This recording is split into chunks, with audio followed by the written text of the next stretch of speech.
Hello everyone, मैं Vishwajeet Sharma skills नरी की ओर से फाइनेंशियल इंटेलिजेंस कोर्स के लास्ट वीडियो को लेकर आया हूं। पिछले 2 बोनस वीडियोस के बाद अब मैं जो आपसे कहने जा रहा हूं उस पर ध्यान दें और एक ऑप्टिमिस्टिक कैलकुलेशन को समझने की कोशिश करें।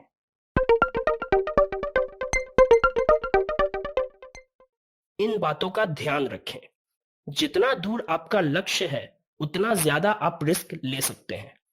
पास वाले लक्ष्य जो कि 3 साल के अंदर के हों, वहां अल्ट्रा शॉर्ट टर्म या कंजर्वेटिव हाइब्रिड म्यूचुअल फंड में इन्वेस्ट किया जा सकता है। मीडियम टर्म लक्ष्य जो कि 3 से 7 साल तक के हों, वहां अग्रेसिव हाइब्रिड और अलग अलग इक्विटी म्यूचुअल फंड्स में इन्वेस्ट किया जा सकता है।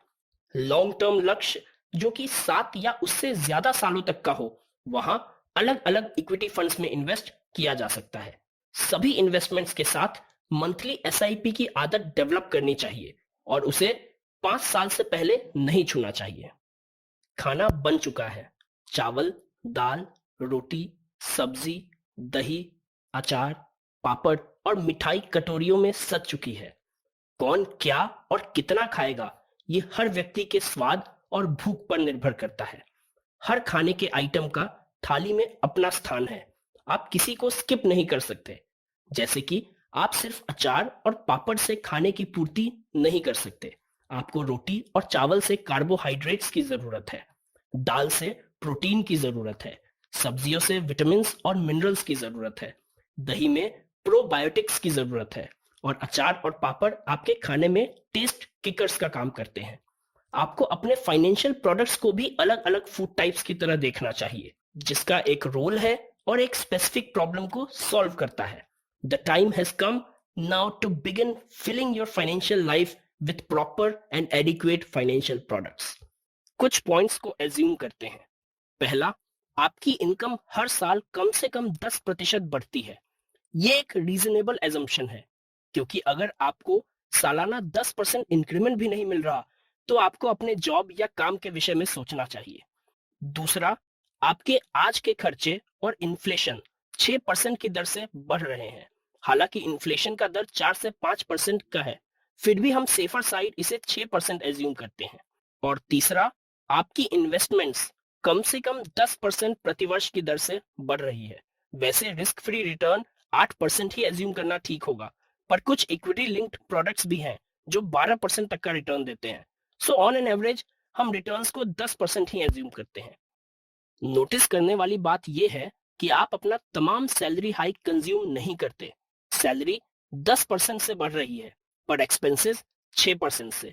यही सैलरी हाइक और स्पेंडिंग के डिफरेंस को सेव करके आप अपने फ्यूचर गोल्स को अचीव कर सकते हैं। So let us discuss in some numbers. मानते हैं कि आप 30 साल के हैं और टैक्स के बाद 1 साल का 6 लाख रुपए कमाते हैं। 1 साल में आप इस इनकम का 30% सेव करते हैं और बचे हुए 4.2 लाख को खर्च करते हैं। आप अपनी सेविंग्स जो कि 1.8 लाख है, उसको पीएफ, पीपीएफ और कुछ इक्विटी फंड्स में इन्वेस्ट करते हैं। आपका टारगेट है कि आपको इस सेविंग से 10% प्रतिवर्ष का रिटर्न मिले। अब 31 साल की उम्र में आपको अपने काम में इंक्रीमेंट मिलता है और टैक्स के बाद आपकी इनकम 10% ग्रो करती है। अब आपको 1 साल का 6.6 लाख मिलता है। आप सारी इंक्रीमेंट को कंज्यूम नहीं करते।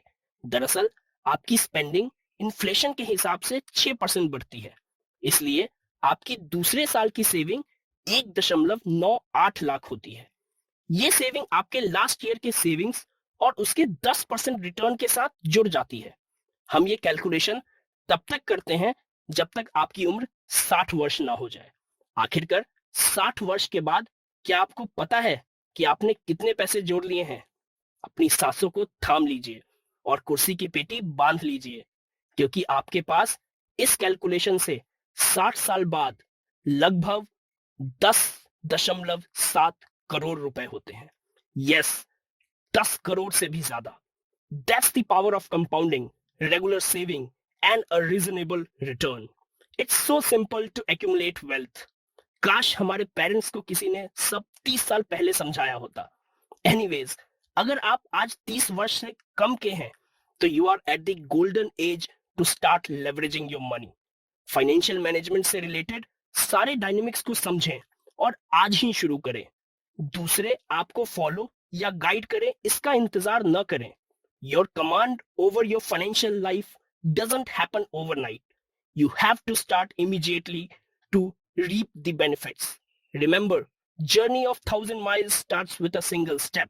So take your step right now. I also request you to like and share the video and also subscribe the channel if you have not.